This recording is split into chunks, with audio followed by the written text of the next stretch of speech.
Genesis Kabanata 1, 6 na araw na yumanig sa kawalan hanggan. Sa simula, nilikha ng Diyos ang mga langit at ang lupa. Sa simula, bago pa man nagningas ang mga bituin, bago huminga ang mga karagatan, bago pa man isinilang ang panahon, wala pang anuman. Walang anyo, hungkag na kadiliman ang nakabalot sa ibabaw ng kalaliman. At pagkatapos, ang Espiritu ng Diyos ay kumilos gaya ng isang malakas na hangin na pumapailan lang sa ibabaw ng mga tubig. At sinabi ng Diyos, magkaroon ng liwanag. At ang liwanag ay sumabog patungo sa pag-iral. Nakita ng Diyos ang liwanag at ito ay mabuti, at inihiwalay niya ang liwanag mula sa kadiliman. Unang araw. Sa ikalawang araw, ibinuka niya ang kalangitan gaya ng isang kurtina at inihiwalay ang mga tubig sa itaas mula sa mga tubig sa ibaba. Sa ikatlong araw, tinipon niya ang mga dagat, inutusang lumitaw ang tuyong lupa at ang lupa ay magkaroon ng mga binhi at bunga at matatayog na puno, bawat isa ayon sa kanilang uri. Nakita ng Diyos na ito ay mabuti. Ikaapat na araw, muli siyang nagsalita. At nagliyab ang araw, nagningning ang buwan, at bilyon-bilyong bituin ang nangalap, gaya ng mga brilyante sa buong kalangitan upang maging tanda ng mga panahon, mga araw at mga taon. At nakita ng Diyos na ito ay mabuti. Ikalimang araw, ang mga dagat ay napuno ng mga nabubuhay na nilalang. Ang mga balyena ay umaawit sa kalaliman. Ang mga agila ay pumapailan lang sa hangin. Pinagpala sila ng Diyos. Magpakarami kayo at punuin ang lupa. Nakita ng Diyos na ito ay mabuti. Ika-6 na araw, ang lupa ay umugong sa buhay. Mga leon, mga kordero, bawat gumagapang na bagay. At pagkatapos, sa alabok ng lupa, ang Diyos ay yumukod. Nililok niya ang tao ayon sa sarili niyang wangis. Hiningahan niya sa mga butas ng ilong ng tao ang hininga ng buhay. Lalaki at babae niya silang nilika. Pinagpala niya sila at sinabing, punuin ninyo ang lupa, supilin ito, pamunuan ito bilang aking mga kinatawan, bilang aking sariling wangis. Pagkatapos ay umatras ang Diyos. Tiningnan ng lahat ng kanyang ginawa at masdan, ito ay napakabuti. At sa ikapitong araw, ang Diyos ay nagpahinga, hindi dahil sa pagkapagod, kundi dahil sa ganap na kaganapan. Ginawa niyang banal ang araw na iyon. Ang universo ay hindi isang aksidente, ikaw ay hindi isang aksidente. Bawat pagsikat ng araw, bawat hininga, bawat tibok ng puso ay isang salitang binigkas mula sa isang Diyos na nalulugod na lumika, na tumatawag sa kaguluhan patungo sa kaayusan, at siyang nagputong sa kanyang obra maestra sa pamamagitan mo. Nanilika ayon sa kanyang wangis upang ipasalamin ang kanyang kaluwalhatian. Kaya ngayon, sa sandaling ito, itingala ang iyong mga mata. Tingnan ang kalangitan na kanyang binigkas tungo sa pag-iral. Damhin ang hininga na kanyang ibinigay sa iyo at sagutin ang kanyang tawag. Mabuhay bilang tagapagdala ng kanyang wangis. Mamuno ng may pag-ibig, magpahinga sa kanyang tapos ng gawa. Sambahin ang siyang nagpasimula ng lahat sa pamamagitan ng salita. Dahil balang araw, ang tinigding yon ay magsasabing, Masdan, ginagawa kong bago ang lahat ng bagay. Magkaroon nawa ng liwanag sa iyo ngayong araw.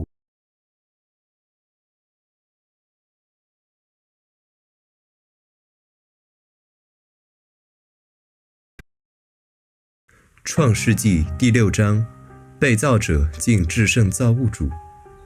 造物主与其创造之间的关系蕴含着一种深刻的张力，尤其当创造物被赋予自由意志时，这种张力在被造者背叛造物主，人类的软弱演变为彻底反叛时达到顶峰。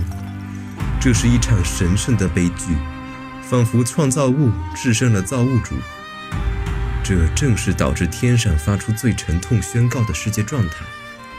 造物主凝视着自己亲手所造之物，在创世纪6章7节中发出哀痛的审判。耶和华说，我要将所造的人从地面除灭，因为我后悔造了他们。这句话震撼人心，揭示了神深沉的悲伤。败坏已彻底，悖逆已完全。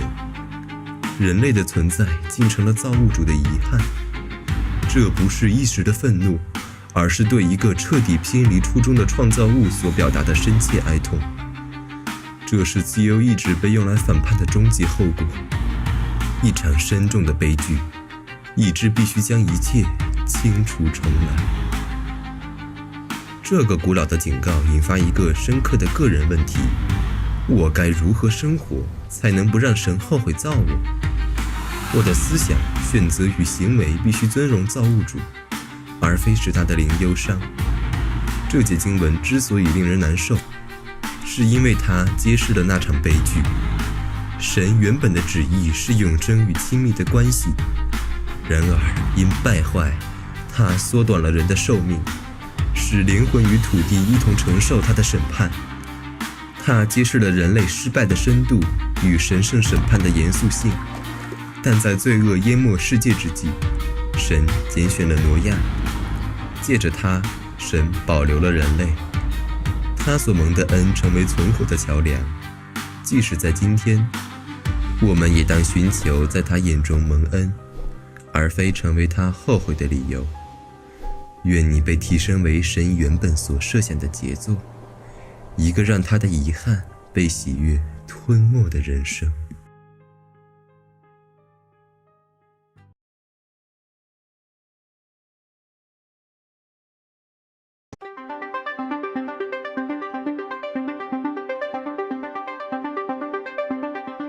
ஆதியாகமம் 12ஆம் அதிகாரம். தேவனின் சத்தம் ஒரு சாதாரண மனிதனின் வாழ்க்கையில் ஒலித்து எல்லாவற்றையும் மாற்றியமைக்கும் ஒரு தருணம். தேவன் ஆபிரகாமிடம் பேசுகிறார். உன் தேசத்தையும் உன் இனத்தையும் விட்டு புறப்பட்டு போ. வரைபடம் இல்லை, சேரும் இடம் தெரியாது. அந்த தேவனையே அவர் நம்பியிருந்தார். அதைத் தொடர்ந்து ஒரு மாபெரும் வாக்குத்தத்தம் வழங்கப்படுகிறது. நான் உன்னை பெரிய ஜாதியாக்குவேன், உன் பேரை பெருமைப்படுத்துவேன், நீ ஆசீர்வாதமாயிருப்பாய்.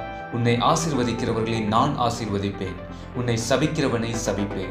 எந்த தயக்கமும் இன்றி ஆபிரகாம் விசுவாசத்துடனே அடி எடுத்து வைக்கிறார். தனது 75வது வயதில் சாராயையும் லோத்தையும் தமக்குள் யாவற்றையும் அழைத்துக் கொண்டு அறியாத கானான் தேசத்தை நோக்கி புறப்படுகிறார். தேவன் அவரிடம், உன் சந்ததிக்கு இந்த தேசத்தை கொடுப்பேன் என்கிறார். அங்கே ஆபிரகாம் ஒரு பலிபீடத்தை கட்டுகிறார். அங்கே ஆராதனையும் நம்பிக்கையும் கீழ்ப்படிதலும் வெளிப்படுகிறது. அவர் பெத்தேலுக்கும் ஆயுக்கும் இடையே பயணம் செய்து மற்றும் ஒரு பலிபீடத்தை கட்டி தொழுது கொள்கிறார். ஆனால் விரைவில் ஒரு பஞ்சம் ஏற்படுகிறது. வாக்குத்தத்தம் பண்ணப்பட்ட தேசம் வறண்டு போகிறது. பயம் அவரை எகிப்தை நோக்கி தள்ளுகிறது. அது செழிப்பான தேசமாக இருக்கலாம், ஆனால் அது வாக்குத்தத்தம் பண்ணப்பட்ட தேசம் அல்ல. பயம் அதிகரிக்கும் போது விசுவாசம் குறைகிறது. ஆபிரகாம் சாராயிடம், நீ என் சகோதரி என்று சொல் என ரகசியமாக கூறுகிறார். தன் உயிரை காக்க அவர் சொன்ன பொய் அவருடைய நேர்மையே கேள்விக்குறியாக்கியது. சாராய் பார்வோனின் அரண்மனைக்கு கொண்டு செல்லப்படுகிறாள். ஆபிரகாமின் பொய்யை நம்பி பார்வோன் அவருக்கு பெரும் செல்வத்தை கொடுக்கிறார். ஆனாலும் கர்த்தர் பார்க்கிறார், அறிகிறார், கர்த்தர் செயலாற்றுகிறார். ஆபிரகாமின் பயத்தினால் வந்த தீய விளைவுகளிலிருந்து காக்க பார்வோனின் குடும்பத்தின் மேல் வாதைகளை வரப்பண்ணுகிறார். ஆபிரகாம் தவறிய போதும் தேவன் உண்மையுள்ளவராகவே இருக்கிறார். ஆபிரகாமின் இந்த வரலாறு அவரில் அல்ல, மாறாக அவருக்கு பின்வரும் மேன்மையான குமாரனாகிய கிறிஸ்துவில் நிறைவேறப் போகும் ஒரு வாக்குத்தத்தத்தின் தொடக்கம். ஆபிரகாம் மூலம் ஒரு ஜாதி உருவானது. கிறிஸ்து மூலம் ஒரு ராஜ்யம் உருவானது. ஆபிரகாம் மூலம் ஆசீர்வாதம் வந்தது. கிறிஸ்து மூலம் ரட்சிப்பு வந்தது. ஆபிரகாம் பயத்தினால் தடுமாறிய இடத்தில் கிறிஸ்து உறுதியாக நின்றார். ஆபிரகாம் தன் உயிரை காக்க பொய் சொன்னார், ஆனால் கிறிஸ்து உலகத்தை காக்க தன் உயிரையே தியாகம் செய்தார். ஆபிரகாமின் அழைப்பும் பயணமும் நம்மை சிலுவையை நோக்கியும் வெறும் கல்லறையை நோக்கியும் வழிநடத்துகின்றன. தேவன் அன்று ஆபிரகாமை அழைத்தது போலவே இன்று நம்மையும் அழைக்கிறார். நமக்கு தெரிந்த பழக்கமான இடங்களை விட்டுவிட்டு அவருடைய வார்த்தைகளை நம்பி விசுவாசத்தோடே நடக்க அழைக்கிறார். உலக இரட்சகரும் வாக்குத்தத்தத்தின் நிறைவேறுதலுமான கிறிஸ்துவை பின்பற்றுவோம்.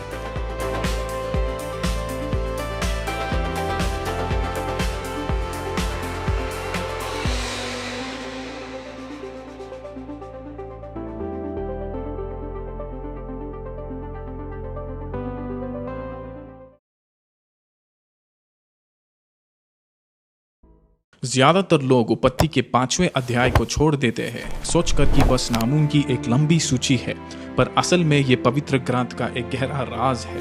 उद्धार यानी बचाव की पूरी योजना। ये एक शांत लिखावट है जो वादा लेकर चलती है, आदम से अब्राहम तक, अब्राहम से यीशु मसीह तक और मसीह से तुम तक। यही है शक्ति वंशावली के द्वारा। उस सूची में एक वचन बिजली की तरह चमकती है। हानोक परमेश्वर के साथ निष्ठा से चला, फिर वो न मिला क्योंकि परमेश्वर ने उसे उठा लिया। हानोक ने कोई राज नहीं बसाया, कोई सेना नहीं चलाई, कोई यादगार नहीं बनाई। उसने बस परमेश्वर के साथ चलना सीखा और यही काफी था कि स्वर्ग कहे घर आ जाओ। ये हमें इस सच का सामना कराता है, मिलान या प्रदर्शन। हानोक का जीवन शांति भरा था, दौड़ धूप से दूर। उसने परमेश्वर के साथ अपना मन मिलाया, अपनी मेहनत दिखाई नहीं। वो इतना करीब था कि मृत्यु भी इस रिश्ते को तोड़ नहीं सकी। और फिर वो मर गया कि एक अध्याय में एक आदमी इस सिलसिले को तोड़ता है। आदम से जो बिना जन्म के पैदा हुआ, हानोक तक जो बिना मृत्यु के चला गया। वही परमेश्वर जिसने आदम में सांस डाली थी, अब हानोक के साथ चलता है। उपत्ति 5 सिर्फ वंश परंपरा नहीं है, एक परमेश्वर की रचना है। ये दिखाता है कि पीढ़ी, हर इंसान उसके उद्धार के काम का हिस्सा था। हर धड़कन यीशु के और करीब एक कदम थी। सबूत कि ये सब सोच समझकर बनाई गई योजना थी। आज भी वो योजना तुमसे होकर आगे बढ़ रही है। तुम सिर्फ जीना चाहते हो या परमेश्वर के साथ चलना? घनिष्ठता प्रभाव से बड़ी है, संगति मेहनत से महान है। परमेश्वर के साथ चलना उनके लिए सिर्फ काम करने से बेहतर है। विश्वास से चलो और तुम्हारे जीवन मृत्यु से भी ज्यादा जोर से बोलेगा। सिर्फ परमेश्वर के लिए काम मत करो, उनके साथ चलना सीखो, क्योंकि उस चलने में ही शक्ति है, मकसद है और सदा का जीवन है।